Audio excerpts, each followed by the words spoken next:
State. Some unfortunate news for the Warriors. Steph Curry, he's missed the last 10 games. He's going to sit out at least another 5 as he continues to deal with that persistent right knee issue. They're calling it runner's knee. He's going to be reevaluated in 10 days. That's what the team announced. But over the weekend, I asked Steph about where he's at in his recovery.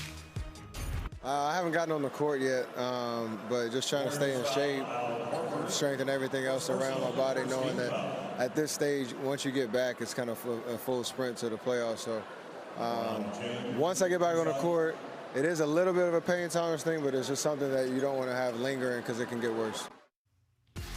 So right now it is still lingering, and he's not back on the basketball court yet. The Warriors, they've won just under 60% of their games with Steph on the floor this season, nearly winning at the clip of the 6-seeded Lakers.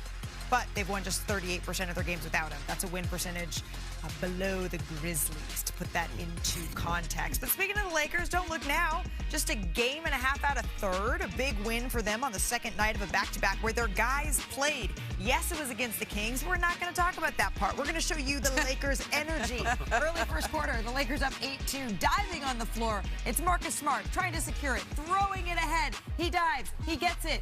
Nice little pass there. I don't think anyone's ever questioned Marcus Smart's energy. No, or his toughness. LeBron James, on the second night of a back-to-back, might I add, throws it down. What a sequence there, a hustle play for the Los Angeles Lakers. There's not been a ton of hustle for Sacramento so far this season. Second quarter, Lakers up 20. Luka Doncic slips a pass to Maxi Kleber in the paint, throws it down over Precious Achiuwa. Wow, flashback for him.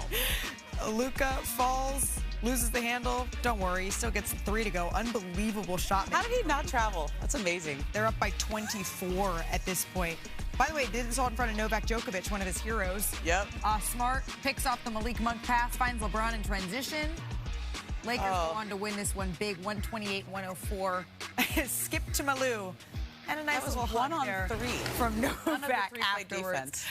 Tim, you're taking anything away from this stint? The Lakers, they avoided the first 4-game losing streak of the season. They've now put together back-to-back wins, but they can only beat who's in front of them. Yeah, entertaining. Nice weekend. We did not learn anything. We will, over the next couple weeks, they have the Nuggets a couple times, the Knicks, the Timberwolves. They got a baseball series in Houston.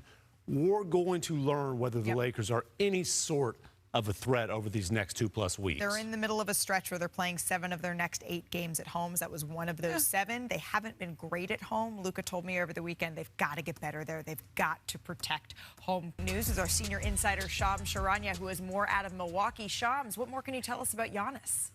Malika, sources tell me that Giannis Antetokounmpo is expected to return tonight at home against the Boston Celtics after missing over 5 weeks with the right calf strain, the second right calf strain he had in over a 1-month span, and the 4th calf strain he's had in just under 2 years. But Giannis was adamant about coming back, returning to the lineup for the Bucks and trying to get this team as many wins as possible. And internally, my understanding is John Horst, the general manager, and Doc Rivers, the head coach, have been steadfast that they believe this team can contend in the East if they can get into the playoffs. They're 26-33, 3 games behind the 10th seed right now out of the play-in slot. They've got the Celtics tonight, a critical game against the Hawks, who are directly ahead of them on Wednesday. This is a franchise right now that is full steam ahead in trying to get into the play-in spot. Yeah, we got to get into the play-in spot before we talk about making noise in the Eastern Conference. Shams, going up against the Boston Celtics, as you mentioned, do we have any idea of if Giannis is going to be limited, minutes restriction, anything that we should be looking for towards tonight and moving forward? Given the first time that he had this same injury earlier in the year, there was a minutes restriction. There was they paid close attention to that, and the fact that it's his 4th in just under 2 years, the Bucks will be careful with it. But Giannis has been of the mindset that he wants to do everything he can to try to will this team into the play-in. Yeah, Giannis told me at the All-Star break, I'm healthy, I'm ready to go. I just need to get a couple reps under his belt. It was delayed a little bit more than that, but now Giannis on his way back. Shams, thank you so very much for that insight. As Shams mentioned, the Bucks, they go into play tonight. They're 3 games back of the Hornets. Hey, Hornets, for the final spot in the play-in in the East. They're 2 out in the loss column from both 9 and 10 here. I'm joined by our senior writers, Brian Windhorst, Tim McMahon, and Ramona Shelburne here. All right, Brian, I'm going to start with you. We hear that the Bucks are saying that they think they can make some noise, but let's just start with what they need to do over the next few weeks. What are you looking for from Milwaukee? Well, they've gone 8-7 the 15 games that Giannis missed. They were in 11th place when he got hurt. They're still in 11th place. So by winning those games in that stretch, they've given themselves a chance to get in the play-in. Really, their goal would need to be to get to 7 or 8, so you avoid having to win 2 play-in games. But look, like in a league where so many teams are tanking, you have to respect when a team's trying to win. Unfortunately for them, the teams in front of them are all doing that. There's no tanking teams in front of them. We made it 3 minutes before we said the T word. The one team tanking teams in front of them was the Bulls, and they dropped it down. But I will say that the thing about when you look at the Bucks, their hope is to improve their team. You know, they've got it right now. If the lottery was tonight, they would have a 3% chance to get the #1 pick and a 13% chance to get in the top 3. That is better than the Mavericks had last year when they won the Cooper Flag lottery. So, like, maybe they feel like their chances wouldn't have increased. I don't see how they material improve their team by not trying to get a higher draft pick. But again, I respect a team that's trying to win, so go do it. I'm not sure to what end, but this is what Giannis wants. This is what they're going to do. This is what Giannis wants, and he's determined to play. I mean, he said it to you. He said, I think I'm 100%, and I think he would love nothing more than to get into that play-in tournament. We can all talk about the odds and whether they should be trying to win or not. It's better if they get a better draft pick, but it upsets the basketball gods. And I think when you're trying to convince, by the way, they are still trying to convince him to stay. I know we've talked about a trade the whole time, but because they didn't trade him, there is an opportunity, and I know they've discussed this in Milwaukee, to try to improve the team in the offseason so that Giannis feels more comfortable staying. And then we get to October when they can put a max contract in front of him and dare him not to sign it. And what's the most valuable asset that the Bucks would have to improve the team in the offseason? It would be a lottery pick. And I hate to be hypocritical because we have been very critical of the tanking epidemic, right? There's a tanking epidemic because that's the smartest strategy. This is not in the Bucks' best long-term interest. We're not going to pretend that the Bucks have a chance in hell of doing anything in the Eastern Conference playoffs this year. They can pretend that in Milwaukee. No, stop it. Stop it. No. The Bucks do not have any chance of doing anything. They're not going to win. They're not going to win a single playoff game. I will say that right now. I mean, yesterday's game, I would agree with you. But they were 6-4 at Brian's. The season. Well, when Giannis comes back, let's not forget, he's averaging 28 points in 29 minutes. That could be a rallying call, Malika. We could play that video clip in a couple of months. I don't know. This is going to end up on the Jumbotron. By the way, 65% from the field here. All right, so that's the Milwaukee Bucks. We're going to see Giannis back in action here in the Eastern Conference. But how about Wemby and the Spurs over the weekend? They marched into Madison Square Garden after putting together a perfect February. Let's go to Madison Square Garden now. It's my favorite Spurs influence.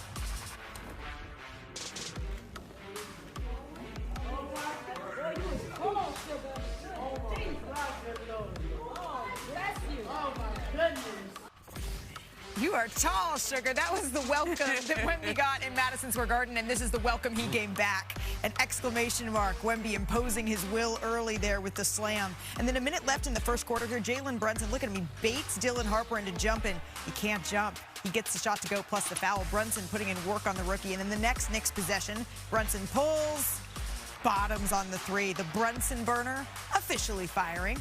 Early in the second quarter here, Harrison Barnes tries to pass it to De'Aaron Fox. Mikal Bridges, he was excellent in this game. Goes coast to coast for the layup, getting active on the defensive end. And then 2 minutes left in the third quarter here. Watch Wemby. Puts a little pump fake action on Mitchell Robinson. How many steps, though? Over OG. 1, 2, and a smidge. Over OG Anunoby. No, just his steps are so clean. long. 7 minutes left now. We go ahead to the fourth quarter here. This is when really the Knicks rather are in control. Mikal Bridges that goes guy the again. other way. There he goes. That 5 steals. Under 5 minutes left in the fourth. De'Aaron Fox's pass picked off again by Mikal Bridges. Landry Shamet is the one who slams it down. Gosh, Shamet. He got that one to go. You got me with that one. The Spurs. Here's Victor Wembanyama on the physical play. I think they did put some physicality, but not even the most that we've seen, you know. And for some reason, we were somewhat hesitant. I think it was in general a team thing. They're a good basketball team. They got good actual basketball players, you know. they're not like the nastiest ugly team, you know. They're not an ugly team to watch, but they made our game ugly. Well, it was a little bit, I won't say ugly. Well, should we just say offensive struggle for the Spurs, who scored a season-low 89 points, takes one to no one, committed a season-high 22 turnovers. This was just San Antonio's third time all season failing to score 100 points. Only OKC and Denver have done so fewer times. But, Tim, you were quick to say that they're coming off a perfect 11-0 February, right? Yeah, listen, we're not going to sweat one loss for the Spurs after an undefeated month. And they beat the Thunder 4 times. They just beat Detroit in Detroit. They can handle physical play. They did not do it yesterday against the Knicks, so give the Knicks some credit here. It exposed one thing, Brian, though, that you think could be just a larger thing to focus on here for San Antonio. What is that? Yeah, I hate to keep coming back to this, but they are 20th in the league in three-point shooting. I will say a few weeks ago it was like 24th, 25th. And when they beat Detroit last week, one of the big factors in that game was their excellent three-point shooting.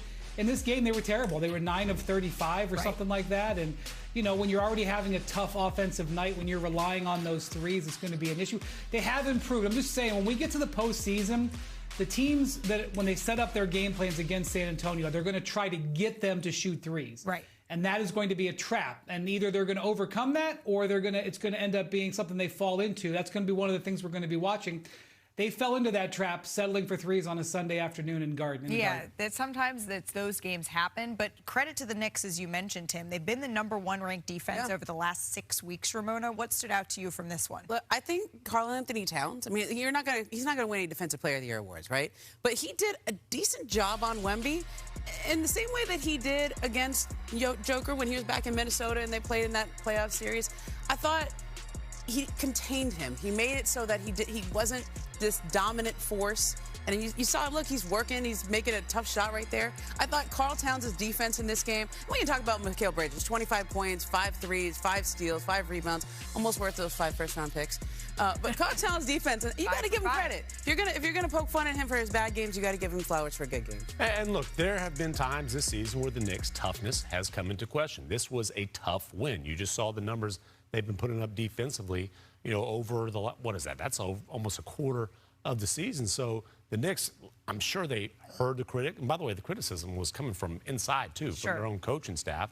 And that's the kind of style they're going to have to play come playoff time to be a real threat in the Eastern Conference. Yeah, for the New York Knicks, it's sort of been the season. They win a couple good ones, they lose a couple they shouldn't. Yeah. They've been a little bit up and down. And so if we're going to criticize the Knicks when they don't get the job done that's in front of them, when they do against a very real team that we've talked about whether or not they're a contender in the Western Conference, this is the version of the New York Knicks that all Spike Lee, Stephen A., this is exactly what they want to be seeing. Hey, we got a lot to get to on our show. Coming up here on NBA Today, Zach's catch you up on a lot of action from around the NBA this weekend. Some good games, too. Let's start with Vroom Vroom. Yeah, the motorcade rolled through Orlando. The Pistons reached 45 wins for the first time since 07-08. They snapped a 17-season streak without 45 or more wins. Tim, do you believe? Do you have hotels booked in Detroit? I do have hotels booked in Detroit. They are, cancelable. But listen, man, when a team goes 4 of 30 from three-point range and wins by double figures, they're a rough and tumble bunch that is a real threat. Well, don't cancel those yet because they're looking pretty good. Cleveland, this is for you. James Harden, he scored 22 points in his return to the lineup. He had that broken thumb, and the Cavaliers, they snapped a 2-game skid with a win over the Nets. Mr. Winhurst, what's the ceiling for Cavs Corner? Well, James Harden had 12 free throws in this game, which is something that, he hasn't been getting a lot of free throws, but to me it showed that he's not afraid of contact on that hand. So that was a good sign, and he led a pretty strong second half for them. Also, shout out to Danny Wolf, the rookie for the Nets, had 23 points and 9 rebounds. His best game this season. I don't know that you answered the question, but I do appreciate the shout out. Off to Atlanta, not for Magic City night, but for Jonathan Kuminga. Had another 20-point game. The Hawks overpowered Portland on the way to their 4th straight win. I'll go back to you, Brian. How would you describe the impact Kuminga is having in Atlanta? Well, especially because Jalen Johnson is back, and he and Jalen Johnson both played extraordinarily well in this game. And look, he can get out on the floor. His athleticism obviously sticks out, and I'm sure he's loving every second of this, and certainly the Hawks are as well. They're on a winning streak. Well, don't look now. The MVP, he's back for OKC, and Shea had himself a weekend. We like to call him Shea Butter. He's that smooth, and this was a smooth, seamless transition back to action on Friday. He dropped 36 points in OKC's overtime win against the Nuggets after missing 9 games with that abdominal strain. And then on Sunday, he lit up the Mavs. He had 30 points. He extended his overall streak of 20-point games to a cool 123 and could tie Wilt Chamberlain's NBA record of 126 on Saturday against the Warriors. Now, the 30 he had in OKC's win over the Mavs, you see right here where that streak puts it. In the process, the reigning MVP, he passed Wilt for the most consecutive 20-point road games in NBA history. So as OKC's fighting to stay at the top of the Western Conference, the Wolves are clawing their way back in. They were 0-3 against the Nuggets this season, but I sense a change in the weather at altitude. Picking this up in the second quarter here. Edwards gets the pass, buries the three. The Timberwolves up 45-38. And then under 5 seconds left, the Timberwolves lead. Edwards lays it in, beats the clock, going up by 8 at the half. In the third quarter, let's get some Jokic action. Hits that wide open three. He's trying to will the Nuggets back in this one. And then a minute to go in the quarter. Nuggets down 9. There's Jokic once again, backing down Naz Reid this time. Crazy. Scored or assisted on 23 of their 32 points for the Denver Nuggets in the quarter. Jamal Murray drives, puts it on Rudy Gobert. Yeesh. What a slam there from Murray.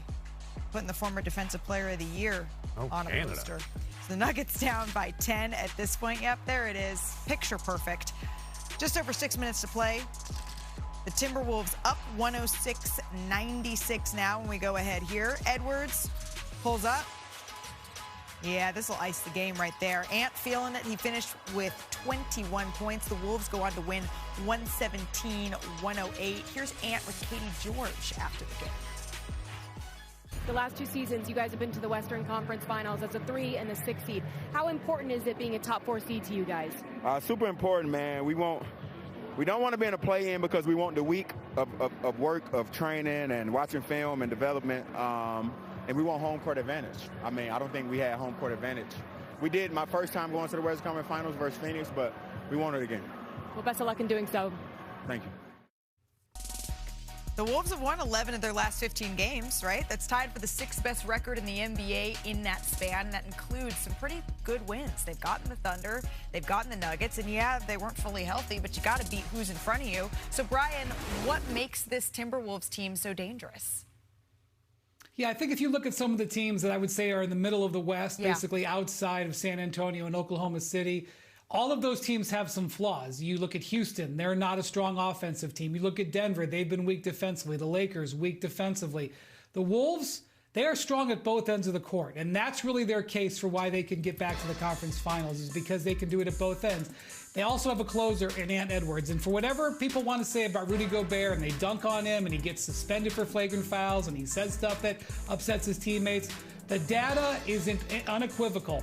They are a very good defensive team when he's out there, and when he's out there, the Timberwolves are hard to deal with on that end of the court, and that is a big reason why you can believe they can make a run. I think they've also got their spirit back. I mean, this is a team that's been in the conference finals 2 years in a row. Right. And after the trade deadline, it took a little while for some guys whose names have been in trade discussions for Giannis and some of the other things they were trying to do to maybe get their feeling back and feeling loved again. But they look like they've righted the ship. And I've heard from people that give Ant Edwards a lot of credit for that, because he is a leader in that locker room as well. Sort of bringing everybody together in that way. And that's a step that we've been talking about, wanting to see Ant continue to take and evolve.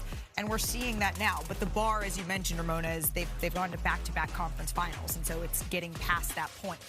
That's where Denver's trying to get back to, right? They've lost 8 of their last 12 games, and they're not healthy. And they're running out of time to get healthy, Tim. What's your level of concern there? Yeah, I think there has to be some real concern. You saw Joker yesterday talking about, some worry might help, might get guys to lock in, might get guys to play harder, but the health is a thing. If the Nuggets can get healthy, everybody expects them to be a contender. Aaron Gordon is ramping up to return soon. Same with Peyton Watson. They are going to be especially careful with Gordon, though, because these soft tissue injuries have been a recurring issue over the last 2 seasons, especially the hamstring. We saw it in the playoffs. saw it twice. Those guys can solve a lot of problems.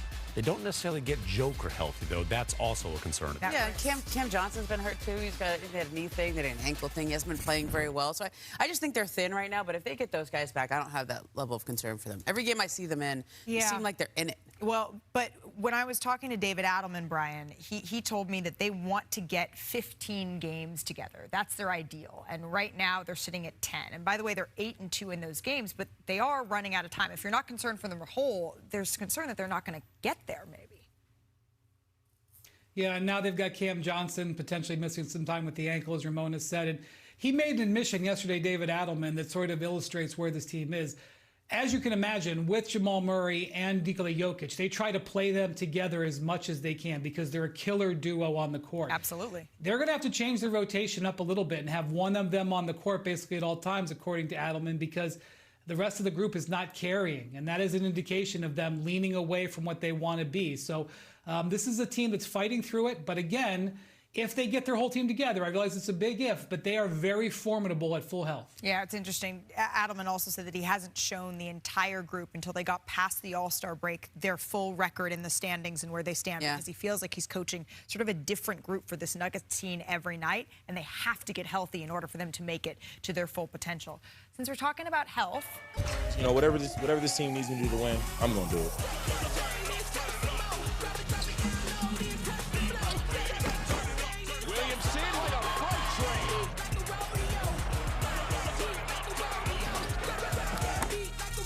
Trey off the glass.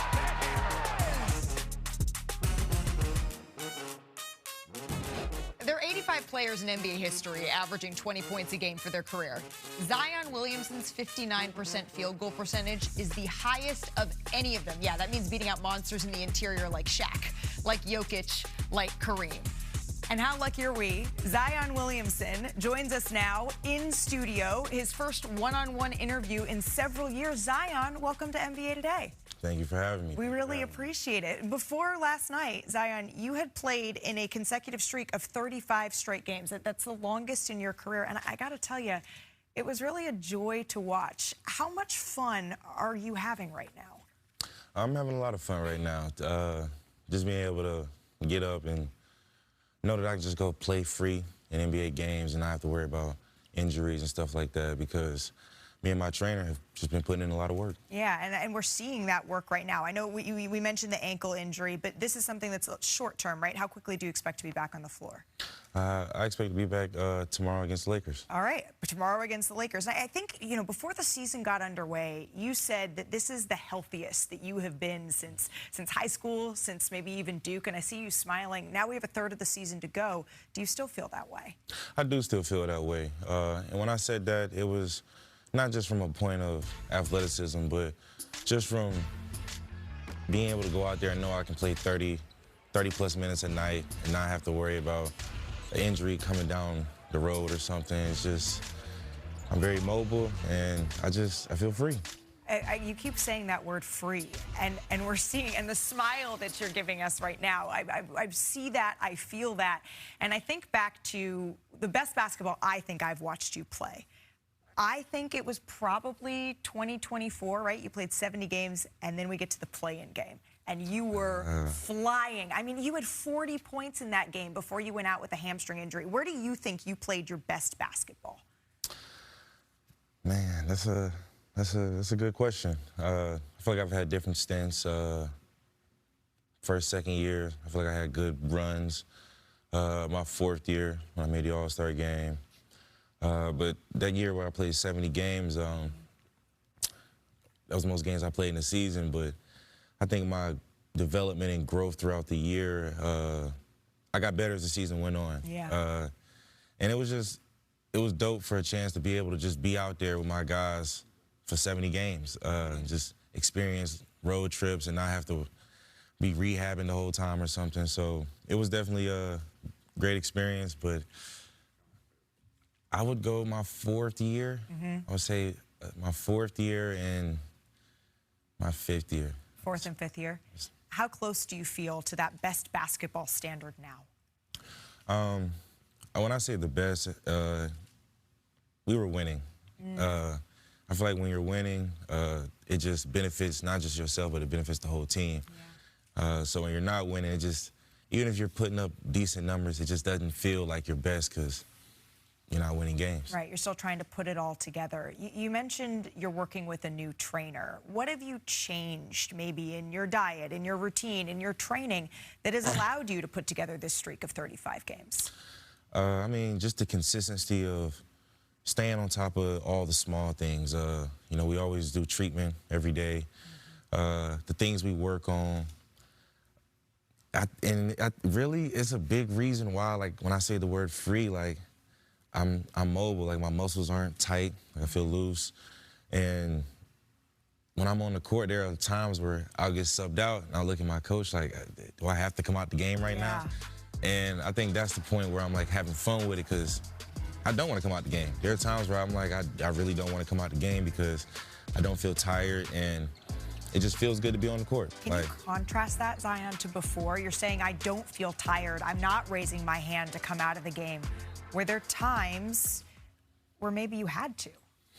I think there were times when I would be tired because I wasn't doing the necessary work on my body, so my muscles weren't fully recovered. Like, the recovery process is really what's been key for me. Like, the amount of time I put into recovery allows me to feel fresh from day to day versus I may have 2-3 days where it's like, my body's sore, I'm tired, and it'll affect me in the long term versus now where day to day I feel great. You feel great. You feel like you're ready to go. James Borrego said, quote, there's an element of care factor, he said, that I've seen at a much higher level for him this year than I've ever seen before. Do you see that as being true? And did you have to look at yourself in the mirror and say, okay, I need to make some changes?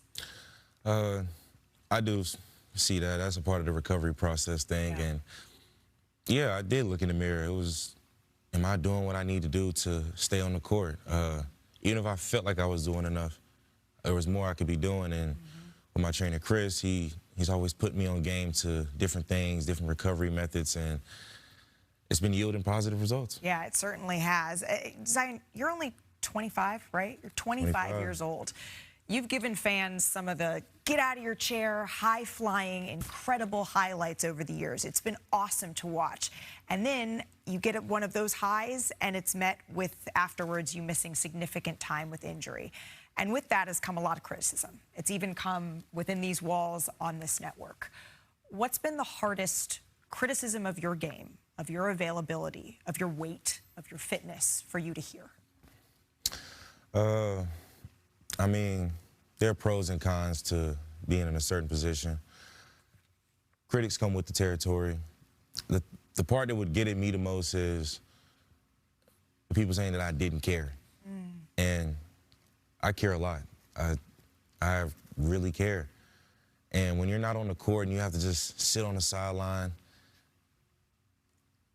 how much my critics hate it, I hate it more than them because I don't want to be on the sideline. I want to be out there on the court. So that was a part of the process of looking in the mirror.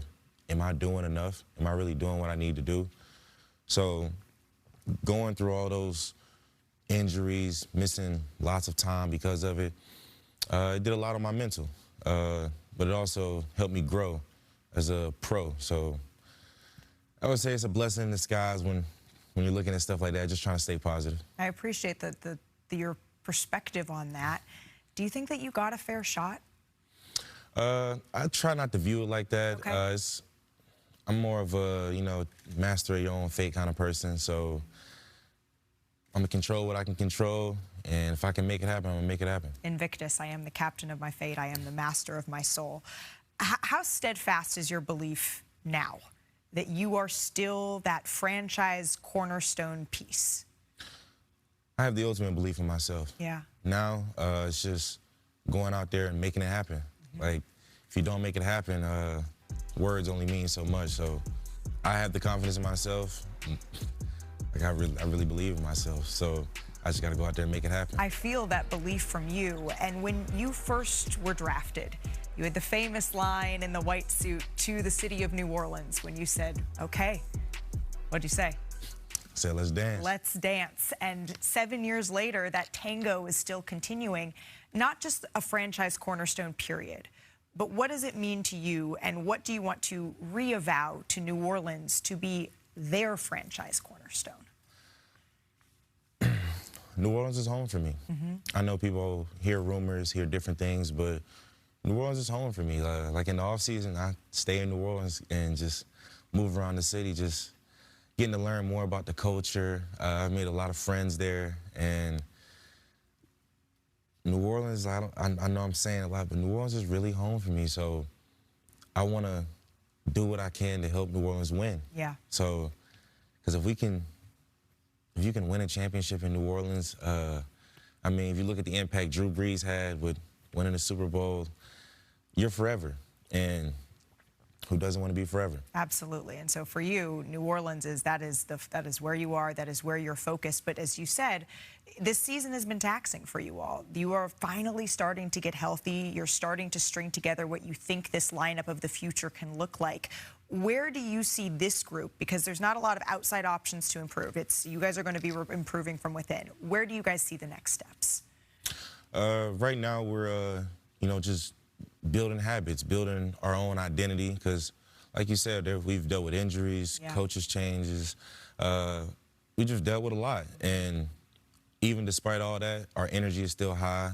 We still have a positive locker room, and it's not, man, like, what's next? Is, no, guys, like, how can we build from this? And it's certainly, that seems like those are the next steps for you all to take. You haven't played, Zion, in a playoff game in your career. You've watched your guys do it. How much desire, hunger do you have to get that experience of playing in those meaningful games? I mean, I have a big desire for it. I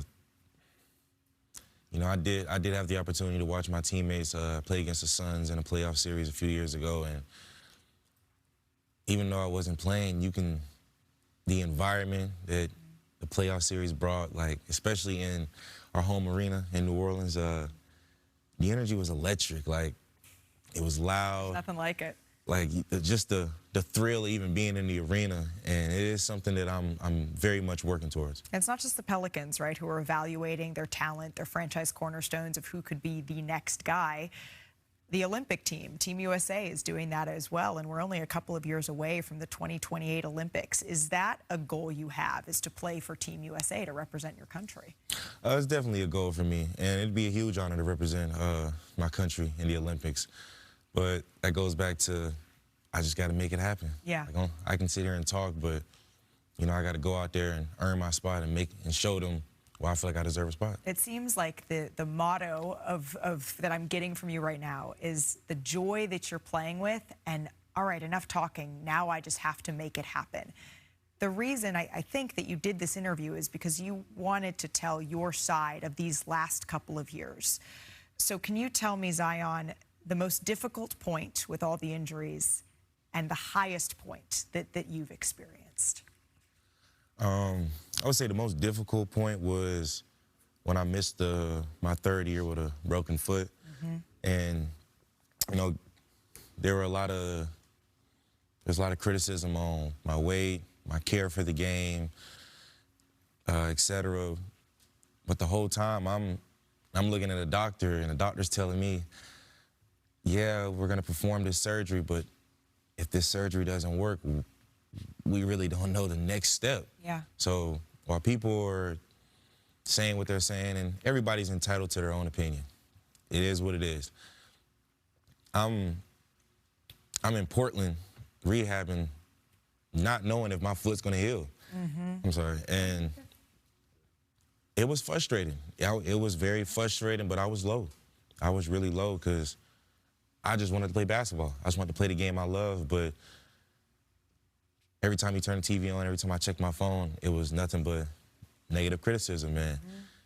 At the time, it did a lot. Like I said, it did a lot, but it was a, blessing in disguise, and, I learned from it, and I grew from it. And that's why you have the Mount Zion tattooed across your back, right? Because it's not just where you're aiming to go. It's kind of the mountain Zion, especially with that on-the-court criticism that you've carried over the last couple of years. What does a successful next season look like? You get 5-year plans, all of that stuff. And frankly, I was going to ask you about 5 years, but I look at the last 5 years and it's been very up and down. So why don't we start with 1? What does that look like for you? For starters, having a winning record. I feel like that's a great starting point, having a winning record. And then from there, making the playoffs. And they're making the playoffs. And then I will ask, the next 5 years, what does that look like for you? I have some pretty massive goals that I'm trying to achieve, but all I can do right now is take it day by day. But I know they're going to happen. You're like me. When you speak them into existence, you do believe that if you say them out loud, you're afraid you're going to jinx them? Not even that. Okay. Not even that. I speak them out loud to the people around me, and I'm very confident in it. But I also have learned it day by day. Yeah. Like, I got to focus on the moment. If I can take advantage of that moment, then the next moment, then the next moment. And once I get to a certain point, not just myself, but my team, I'm excited on where we can be at. Blink once if it starts with C and ends with championship. Just I'm messing with you. Nah, that is the ultimate goal. Like, that is the ultimate goal, to win a championship. That's a part of being forever. Yeah, that's a part of being forever, becoming synonymous with New Orleans. And Zion, since we've been talking, and I appreciate your candor and your vulnerability, since we've been talking about just how good you are and can be, we thought we maybe would take a little hike over to the big board here in our studio and check out some top highlights here that our producers cooked up. You have some incredible highlights this season, in previous seasons. I'm going to have you stand there, and why don't we just run back? These are just, I wouldn't even say these are the top 3 because there's too many to choose from. These are 3 excellent dunks from one Mr. Zion Williamson. Director Tarsi, if we could run the tape, please. Starting here, this is this season. What did Nick Claxton ever do to you? You know, he's from South Carolina, crib talk. I mean, he's a great defender, but he put himself in a bad situation right there. You know what? And you took full advantage. And you know it's good when your bench reacts like this. Pulling in at number 2, we had to dig out of the archives of this one. Oh, my goodness. What do you think of this one? I remember that one because I remember my teammate, Sendarius Thornwell at the time. Yeah. He was like, man, I ain't seen you dunk on nobody in a while, man. Can you even still do it? And you're like, yeah, let me remind everybody. And then this is this year as well, on Victor Wembanyama. Is he 7'5", really? Or is he 7'5"? Nah, he's tall. Yeah. He's tall. He's tall. Any highlight on Victor Wembanyama is a heck of a highlight. Nah, for sure. But I think what made this moment what it was the first play of the game, and you know, that's how we started off our home opener. Well, you know, with dunks like that, and we had to, it's March. We had to roll back. It's only right. It's only right. As we're getting the madness underway. The 3-6, I mean, you still have that in your arsenal. Of course, of course. Not to sound like your teammate asking whether or not you can. Absolutely. Oh, my goodness, Zion. See, this is what makes fans so excited, and I think this is why everyone is so much looking forward to the fact that you put together those 35 straight games, and it's only up from here. And who knows, with dunks like that and $1 million on the line in the dunk contest, yeah, maybe we'll see that in the future. Zion, thank you. I appreciate the time. I really, really do, and best of luck moving forward. We'll see you soon. Thank you for having me. What awesome